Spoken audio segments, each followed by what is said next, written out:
사도행전 26장. 아그리빠 왕이 바울에게 말하였다. 할 말이 있으면 해도 된다. 바울이 손을 뻗치고 변호하기 시작하였다. 아그리빠 임금님, 오늘 내가 전하 앞에서 유대 사람이 나를 걸어서 고발하는 모든 일에 대하여 변호하게 된 것을 다행으로 생각합니다. 그것은 특히 임금님께서 유대 사람의 풍속과 쟁점들을 모두 잘 알고 계시기 때문입니다.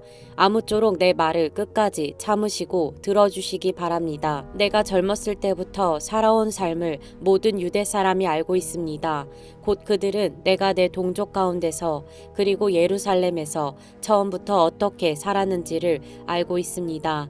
그들은 오래전부터 나를 알고 있었으므로 증언하려고 마음만 먹으면 그들은 내가 우리 종교의 가장 엄격한 파를 따라 바리새파 사람으로 살아왔다는 것을 인정할 것입니다. 지금 나는 하나님께서 우리 조상들에게 주신 약속에 소망을 두고 있기 때문에 여기에 서서 재판을 받고 있습니다. 우리 12지파는 밤낮으로 열심히 하나님을 섬기면서 그 약속이 이루어지기를 바라고 있습니다. 전하, 나는 바로 이 소망 때문에 유대 사람에게 고발을 당한 것입니다. 여러분은 어찌하여 하나님께서 죽은 사람들을 살리신다는 것을 믿을 수 없는 일로 여기십니까? 사실 나도 한때는 나사렛 예수의 이름을 반대하는 데에 할 수 있는 온갖 일을 다 해야 한다고 생각하였습니다. 그래서 나는 그런 일을 예루살렘에서 하였습니다. 나는 대제사장들에게서 권한을 받아가지고 많은 성도를 옥에 가두었고 그들이 죽임을 당할 때에 그 일에 찬동하였습니다. 그리고 회당마다 찾아가서 여러 번 그들을 형벌하면서 강제로 신앙을 부인하게 하려고 하였습니다. 나는 그들에 대한 분노가 극도에 다다랐으므로 심지어 외국의 여러 도시에까지 박해의 손을 뻗쳤습니다. 한 번은 내가 이런 일로 대제사장들에게서 권한과 위임을 받아가지고 다마스쿠스로 가고 있었습니다. 임금님, 나는 길을 가다가 한낮에 하늘에서부터 해보다 더 눈부신 빛이 나와 내 일행을 둘러 비추는 것을 보았습니다. 우리는 모두 땅에 엎어졌습니다. 그때 히브리 말로 나에게 사울아, 사울아, 너는 어찌하여 나를 핍박하느냐? 가시 돋친 채찍을 발길로 차면 너만 아플 뿐이다. 하고 말하는 음성을 들었습니다. 그래서 내가 주님 누구십니까? 하고 물었더니 주님께서 나는 내가 핍박하는 예수이다. 자 일어나서 발을 딛고 서라. 내가 내게 나타난 목적은 너를 일꾼으로 삼아서 내가 나를 본 것과 내가 장차 내게 보여줄 일의 증인이 되게 하려는 것이다. 나는 이 백성과 이방 사람들 가운데서 너를 건져내어 이방 사람들에게로 보낸다. 이것은 그들의 눈을 열어주어서 그들이 어둠에서 빛으로 돌아서고 사탄의 세력에서 하나님께로 돌아오게 하며 또 그들이 죄사함을 받아서 나에 대한 믿음으로 거룩하게 된 사람들 가운데 들게 하려는 것이다 하고 말씀하셨습니다. 그러므로 아그리빠 임금님, 나는 하늘로부터 받은 환상을 거역하지 않고 먼저 다마스쿠스와 예루살렘에 있는 사람들에게 다음으로 온 유대 지방 사람들에게 나아가서는 이방 사람들에게 회개하고 하나님께로 돌아와서 회개에 합당한 일을 하라고 전하였습니다. 이런 일들 때문에 유대 사람들이 성전에서 나를 붙잡아서 죽이려고 하였습니다. 그러나 내가 이날까지 하나님의 도우심을 받아서 낮은 사람에게나 높은 사람에게나 이렇게 서서 증언하고 있는데 예언자들과 모세가 장차 그렇게 되리라고 한 것밖에는 말한 것이 없습니다. 그것은 곧 그리스도는 고난을 당하셔야 한다는 것과 그는 죽은 사람들 가운데서 가장 먼저 부활하신 분이 되셔서 이스라엘 백성과 이방 사람들에게 빛을 선포하시리라는 것입니다. 바울이 이렇게 변호하니 베스도가 큰 소리로 바울아 내가 미쳤구나. 내 많은 학문이 너를 미치게 하였구나 하고 말하였다. 그때 바울이 대답하였다. 베스도 총독님, 나는 미치지 않았습니다. 나는 맑은 정신으로 참말을 하고 있습니다. 임금님께서는 이 일을 잘 알고 계시므로 내가 임금님께 거리낌 없이 말씀드리고 있는 것입니다. 이것은 어느 한 구석에서 일어난 일이 아니므로 임금님께서는 그 어느 사실 하나라도 모르실 리가 없다고 생각합니다. 아그리빠 임금님, 예언자들을 믿으십니까? 믿으시는 줄 압니다. 그러자 아그리빠 왕이 바울에게 말하였다. 그대가 짧은 말로 나를 설복해서 그리스도인이 되게 하려고 하는가? 바울이 대답하였다. 짧거나 길거나 간에 나는 임금님뿐만 아니라 오늘 내 말을 듣고 있는 모든 사람이 이렇게 결박을 당한 것 외에는 꼭 나와 같이 되기를 하나님께 빕니다. 왕과 총독과 버니게 및 그들과 함께 앉아있는 사람들이 다 일어났다. 그들은 물러가서 서로 말하였다. 그 사람은 사형을 당하거나 갇힐 만한 일을 한 것이 하나도 없소. 그때에 아그리빠 왕이 베스도에게 말하였다. 그 사람이 황제에게 항소하지 않았으면 석방될 수 있었을 것이요. 사도행전 27장. 우리가 배로 이탈리아에 가야 하는 것이 결정되었을 때에 그들은 바울과 몇몇 다른 죄수를 황제 부대의 백부장 율리오라는 사람에게 넘겨주었다. 우리는 아드랏 무데노호를 타고 출항하였다. 이 배는 아시아 연안의 여러 곳으로 항해하는 배였다. 데살로니가 출신인 마게도니아 사람 아리스다고도 우리와 함께 하였다. 이튿날 우리는 시돈의 배를 대었다. 율리오는 바울에게 친절을 베풀어 친구들에게로 가서 보살핌을 받는 것을 허락하였다. 우리는 시돈을 떠나 백길을 갈 때에 맞바람 때문에 키프로스 섬을 바람막이로 삼아서 항해하였다. 우리는 길리기아와 밤빌리아 앞 바다를 가로질러 항해하여 루기아에 있는 무라에 이르렀다. 거기서 백부장은 이탈리아로 가는 알렉산드리아 배를 만나서 우리를 그 배에 태웠다. 우리는 여러 날 동안 천천히 항해하여 겨우 니도 앞바다에 이르렀다. 그런데 우리는 맞바람 때문에 더 이상 나아갈 수 없어서 크레타 섬을 바람막이로 삼아 살몬의 앞바다를 항해하여 지나갔다. 그리고 우리는 크레타 남쪽 해안을 따라 겨우겨우 항해하여 라세아 성에서 가까운 도시인 아름다운 항구라는 곳에 닿았다. 많은 시일이 흘러서 금식 기간이 이미 지났으므로 벌써 항해하기에 위태로운 때가 되었다. 그래서 바울은 그들에게 이렇게 충고하였다. 여러분, 내가 보기에 지금 항해를 하다가는 재난을 당할 것 같은데 짐과 배의 손실만이 아니라 우리의 생명까지도 잃을지 모릅니다. 그러나 백부장은 바울의 말보다는 선장과 선주의 말을 더 믿었다. 그리고 그 항구는 겨울을 나기에 적합하지 못한 곳이므로 거의 모두는 거기에서 출항하여 할 수 있으면 베닉스로 가서 겨울을 나기로 뜻을 정하였다. 베닉스는 크레타 섬의 항구로 서남쪽과 서북쪽을 바라보는 곳이다. 때마침 남풍이 순하게 불어오므로 그들은 뜻을 이룬 것이나 다름없다고 생각하고 닻을 올리고서 크레타 해안에 바싹 붙어서 항해하였다. 그런데 얼마 안 되어서 유라굴로라는 폭풍이 섬 쪽에서 몰아쳤다. 배가 폭풍에 휘말려서 바람을 맞서서 나아갈 수 없으므로 우리는 체념하고 떠밀려 가기 시작하였다. 그런데 우리가 가우다라는 작은 섬 아래쪽을 따라 밀려갈 때에 그 섬이 어느 정도 바람막이가 되어 주었으므로 우리는 간신히 거룻배를 휘어잡을 수 있었다. 선원들은 거룻배를 갑판 위에다가 끌어올리고 밧줄을 이용하여 선체를 동여매었다. 그리고 그들은 리비아 근해의 모래톱으로 밀려들까 두려워서 바다에 닻을 내리고 그냥 떠밀려 가고 있었다. 우리는 폭풍에 몹시 시달리고 있었는데 다음날 선원들은 짐을 바다에 내던졌고 사흘째 날에는 자기네들 손으로 배의 장비마저 내버렸다. 여러 날 동안 해도 별도 보이지 않고 거센 바람만이 심하게 불었으므로 우리는 살아남으리라는 희망을 점점 잃었다. 사람들은 오랫동안 아무것도 먹지 못하고 있었다. 그때 바울이 이렇게 말하였다. 여러분은 내 말을 듣고 크레타에서 출항하지 않았어야 했습니다.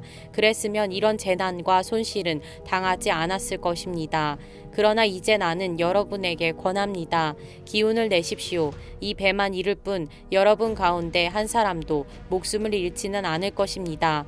바로 지난 밤에 나의 주님이시오 내가 섬기는 분이신 하나님의 천사가 내 곁에 서서 바울아 두려워하지 말아라. 너는 반드시 황제 앞에 서야 한다. 보아라 하나님께서는 너와 함께 타고 가는 모든 사람의 안전을 너에게 맡겨주셨다 하고 말씀하셨습니다. 그러므로 여러분 여러분 힘을 내십시오. 나는 하나님께서 나에게 말씀하신 그대로 되리라고 믿습니다. 우리는 반드시 어떤 섬으로 밀려가 닿게 될 것입니다.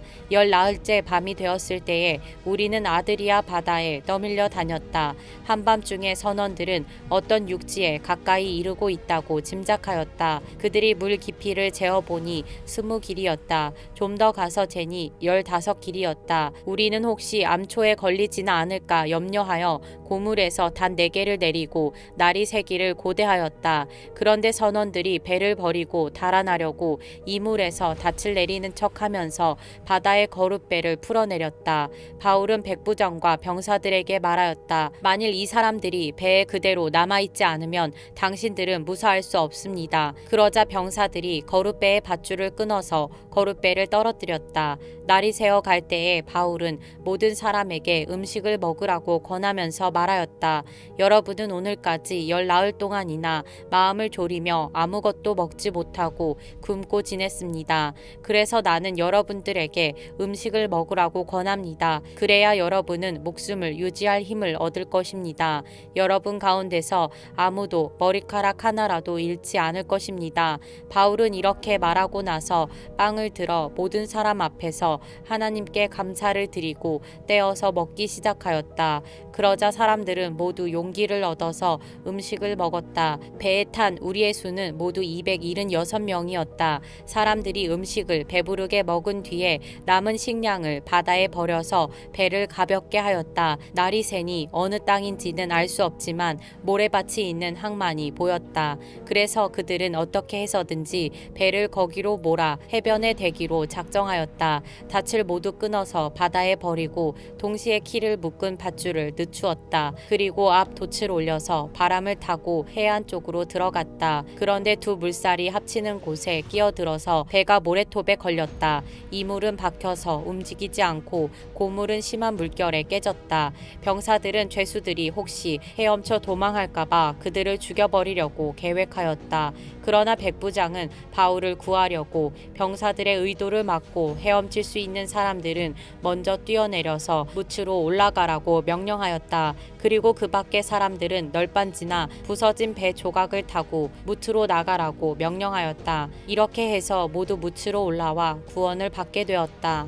사도행전 28장. 우리가 안전하게 목숨을 구한 뒤에야 비로소 그곳이 몰타섬이라는 것을 알았다. 섬 사람들이 우리에게 특별한 친절을 베풀어 주었다. 비가 내린 뒤라서 날씨가 추웠으므로 그들은 불을 피워서 우리를 맞아 주었다. 바울이 나뭇가지를 한 알은 모아다가 불에 넣으니 뜨거운 기운 때문에 독사가 한 마리 튀어나와서 바울의 손에 달라붙었다. 섬 사람들이 그 뱀이 바울의 손에 매달려 있는 것을 보고 이 사람은 틀림없이 살인자이다. 바다에서는 살아나왔지만 정의의 여신이 그를 그대로 살려두지 않는다 하고 서로 말하였다. 그런데 바울은 그 뱀을 불 속에 떨어버리고 아무런 해도 입지 않았다. 섬 사람들은 그가 살이 부어오르거나 당장 쓰러져 죽으려니 하고 생각하면서 기다렸다. 그런데 오랫동안 기다려도 그에게 아무런 이상이 생기지 않자 그들은 생각을 바꾸어서 그를 신이라고 하였다. 그 근처에 그 섬의 추장인 보블리오가 농장을 가지고 있었다. 그가 우리를 그리로 초대해서 사흘 동안 친절하게 대접해 주었다. 마침 보블리오의 아버지가 열병과 이질에 걸려서 병석에 누워 있었다. 그래서 바울은 들어가서 기도하고 그에게 손을 얹어서 낫게 해주었다. 이런 일이 일어나니 그 섬에서 병을 앓고 있는 다른 사람도 찾아와서 고침을 받았다. 그들은 극진한 예로 우리를 대하여 주었고 우리가 떠날 때에는 우리에게 필요한 물건들을 배에다가 실어 주었다. 석 달 뒤에 우리는 그 섬에서 겨울을 난 디오스구로라는 이름이 붙은 알렉산드리아 배를 타고 떠났다. 우리는 수라구사에 입항하여 사흘 동안 머물고 그곳을 떠나 빙 돌아서 레기온에 다다랐다. 그런데 하루가 지나자 남풍이 불어왔으므로 우리는 이틀 만에 보디올에 이르렀다. 우리는 거기서 신도들을 만나서 그들의 초청을 받고 이래 동안 동안 함께 지냈다. 그런 다음에 드디어 우리는 로마로 갔다. 거기 신도들이 우리 소식을 듣고서 아피온 광장과 트레스 마을까지 우리를 맞으러 나왔다. 바울은 그들을 보고 하나님께 감사를 드리고 용기를 얻었다. 우리가 로마에 들어갔을 때에 바울은 그를 지키는 병사 한 사람과 함께 따로 지내도 된다는 허락을 받았다. 사흘 뒤에 바울은 그곳 유대인 지도자들을 불러 모았다. 그들이 모였을 때에 바울은 이렇게 말하였다. 동포 여러분, 나는 우리 결례와 조상들이 전하여 준 풍속을 거스르는 일을 한 적이 없습니다. 그런데도 나는 죄수가 되어서 예루살렘에서 로마 사람의 손에 넘겨졌습니다. 로마 사람은 나를 신문하여 보았으나 사형에 처할 만한 아무런 근거가 없으므로 나를 놓아주려고 하였습니다. 그러나 유대 사람이 반대하는 바람에 하는 수 없이 내가 황제에게 상소한 것입니다. 나는 절대로 내 민족을 고발하려는 것이 아니었습니다. 이런 까닭으로 나는 여러분을 뵙고 말씀드리려고 여러분을 오시라고 청한 것입니다. 내가 이렇게 쇠사슬에 매여 있는 것은 이스라엘의 소망 때문입니다. 그들이 바울에게 말하였다. 우리는 아직 유대로부터 당신에 관한 편지를 받은 일도 없고 동포들 가운데서 아무도 여기에 와서 당신에 대하여 나쁘게 말하거나 소문을 낸 일이 없습니다. 우리는 당신에게서 당신의 생각을 들어보고 싶습니다. 이 종파에 대하여 우리가 아는 것은 어디서나 이 종파를 반대하는 소리가 높다는 것입니다. 그들은 바울과 만날 날짜를 정하였다. 그날에 더 많은 사람이 바울의 숙소로 찾아왔다. 그는 아침부터 저녁까지 그들에게 하나님 나라를 엄숙히 증언하고 모세의 율법과 예언자의 말을 가지고 예수에 관하여 그들을 설득하면서 그의 속내를 터놓았다. 더러는 그의 말을 받아들였으나 더러는 믿지 않았다. 그들이 이렇게 견해가 서로 엇갈린 채로 흩어질 때에 바울은 이런 말을 한마디 하였다. 성령께서 예언자 이사야를 통하여 여러분의 조상에게 하신 말씀은 적절합니다. 곧 이런 말씀입니다. 이 백성에게 가서 말하여라. 너희가 듣기는 들어도 깨닫지 못하고 보기는 보아도 알지 못한다. 이 백성의 마음이 무디어지고 귀가 먹고 눈이 감기어 있다. 이는 그들로 하여금 눈으로 보지 못하게 하고 귀로 듣지 못하게 하고 마음으로 깨닫지 못하게 하고 돌아서지 못하게 하여 내가 그들을 고쳐주지 않으려는 것이다. 그러므로 여러분은 하나님의 이 구원의 소식이 이방 사람에게 전파되었음을 알아야 합니다. 그들이야말로 그것을 듣고 받아들일 것입니다. 바울은 자기가 얻은 셋집에서 꼭 2해 동안 지내면서 자기를 찾아오는 모든 사람을 맞아들였다. 그는 아무런 방해도 받지 않고 아주 담대하게 하나님 나라를 전하고 주 예수 그리스도에 관한 일을 가르쳤다.